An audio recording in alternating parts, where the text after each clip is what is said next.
You, John Fitzgerald Kennedy, do solemnly swear. I, John Fitzgerald Kennedy, do solemnly swear. That you will faithfully execute the office of President of the United States. That I will faithfully execute the office of President of the United States. And will, to the best of your ability. And will, to the best of my ability. Preserve, protect, and defend the Constitution of the United States. Preserve, protect, and defend the Constitution of the United States. So help you God. So help me God.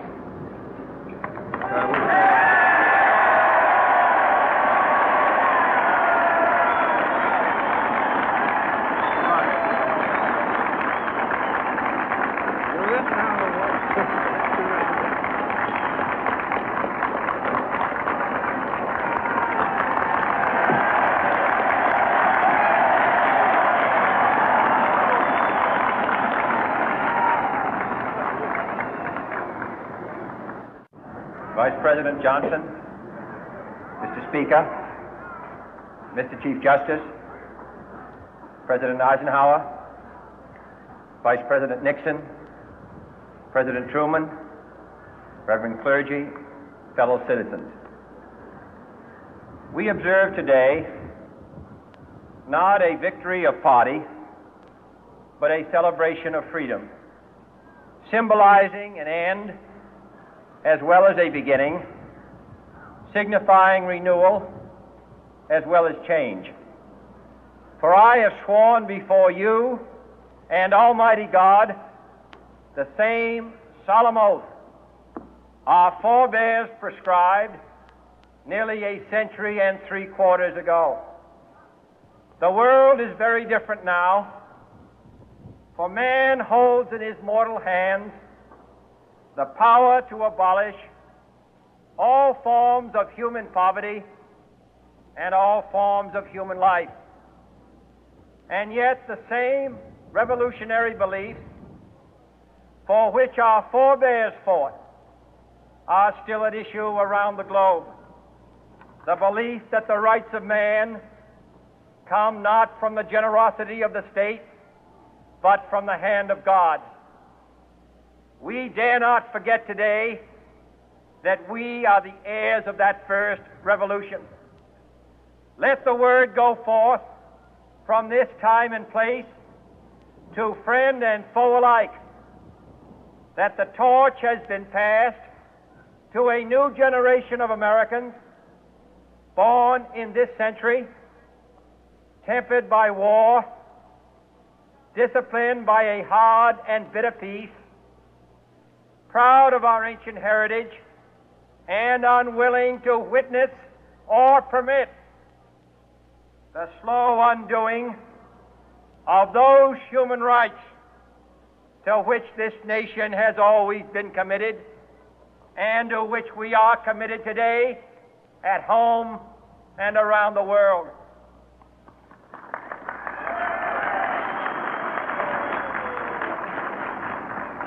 Let every nation know, whether it wishes us well or ill, that we shall pay any price, bear any burden, meet any hardship, support any friend, oppose any foe to assure the survival and the success of liberty.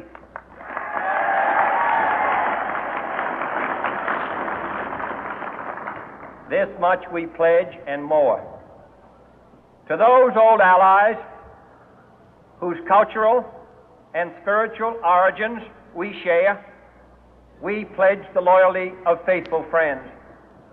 United, there is little we cannot do in a host of cooperative ventures. Divided, there is little we can do, for we dare not meet a powerful challenge at odds and split asunder.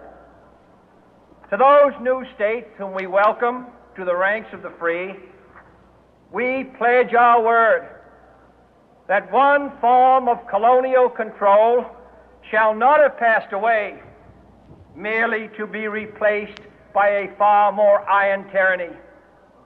We shall not always expect to find them supporting our view, but we shall always hope to find them strongly supporting their own freedom, and to remember that in the past, those who foolishly sought power by riding the back of the tiger ended up inside.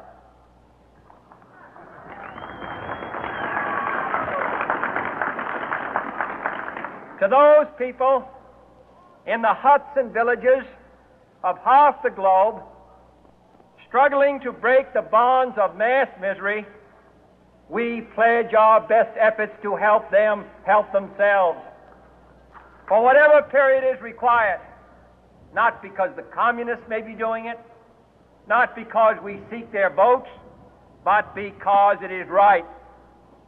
If a free society cannot help the many who are poor, it cannot save the few who are rich.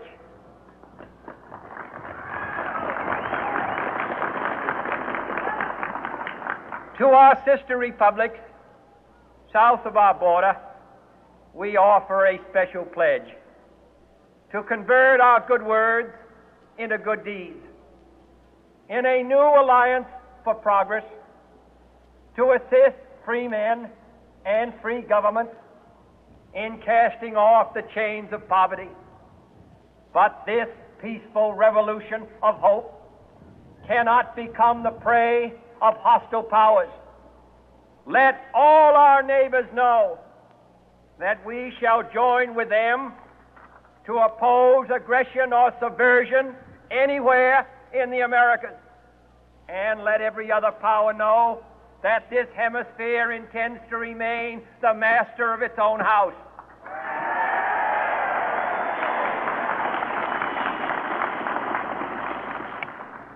To that World Assembly of Sovereign States, the United Nations, our last best hope, in an age where the instruments of war have far outpaced the instruments of peace, we renew our pledge of support to prevent it from becoming merely a forum for invective, to strengthen its shield of the new and the weak, and to enlarge the area in which its writ may run.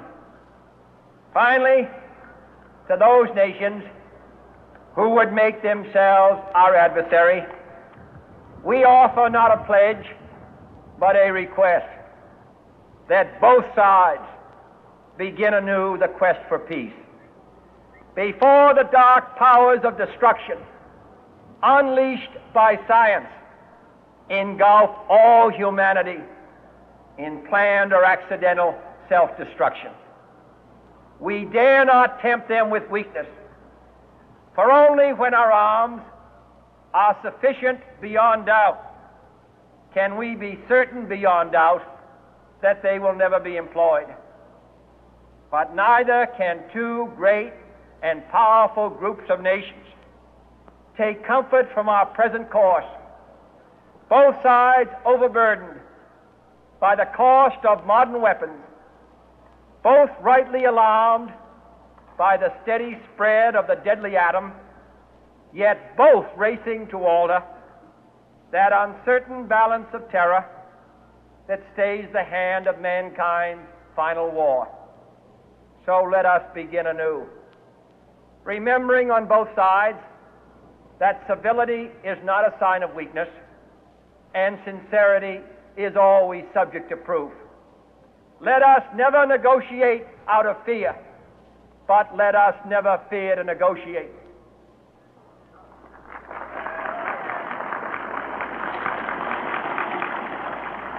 Let both sides explore what problems unite us, instead of belaboring those problems which divide us.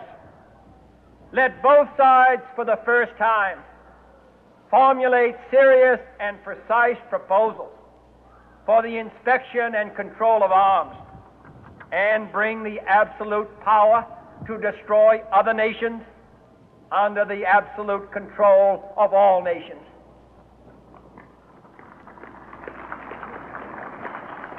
Let both sides seek to invoke the wonders of science instead of its terrors. Together, let us explore the stars, conquer the deserts, eradicate disease, tap the ocean depths, and encourage the arts and commerce. Let both sides unite to heed in all corners of the earth the command of Isaiah to undo the heavy burden and let the oppressed go free. And if a beachhead of cooperation may push back the jungle of suspicion, let both sides join in creating a new endeavor, not a new balance of power, but a new world of law, where the strong are just and the weak secure and the peace preserved. All this will not be finished in the first 100 days, nor will it be finished in the first 1,000 days, nor in the life of this administration, nor even perhaps in our lifetime on this planet. But let us begin.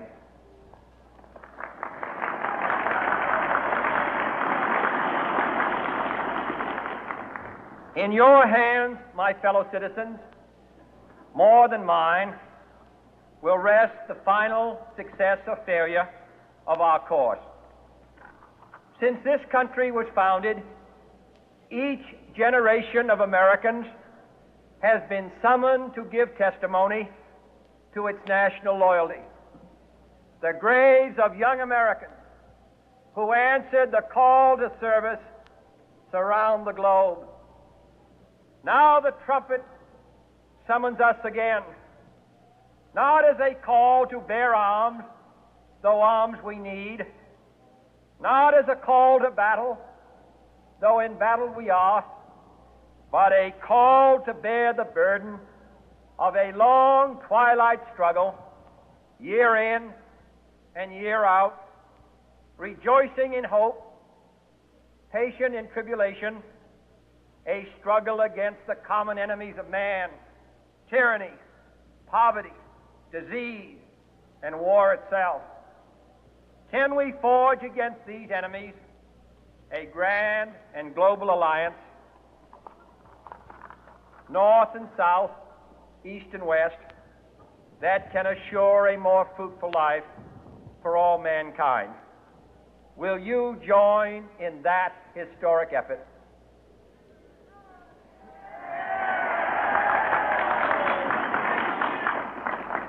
In the long history of the world, only a few generations have been granted the role of defending freedom in its hour of maximum danger. I do not shrink from this responsibility. I welcome it.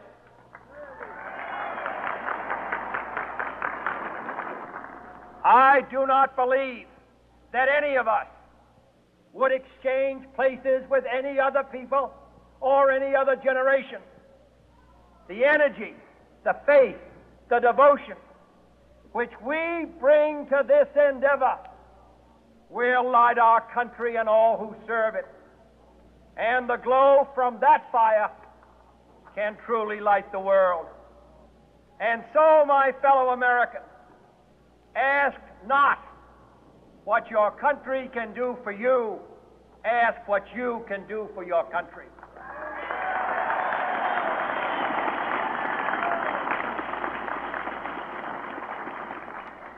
My fellow citizens of the world, ask not what America will do for you, but what together we can do for the freedom of man.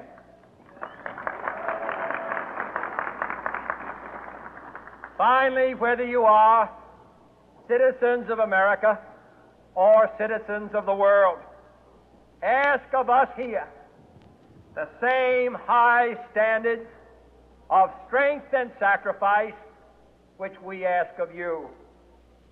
With a good conscience, our only sure reward, with history the final judge of our deeds, let us go forth to lead the land we love, asking His blessing and His help, but knowing that here on earth God's work must truly be our own.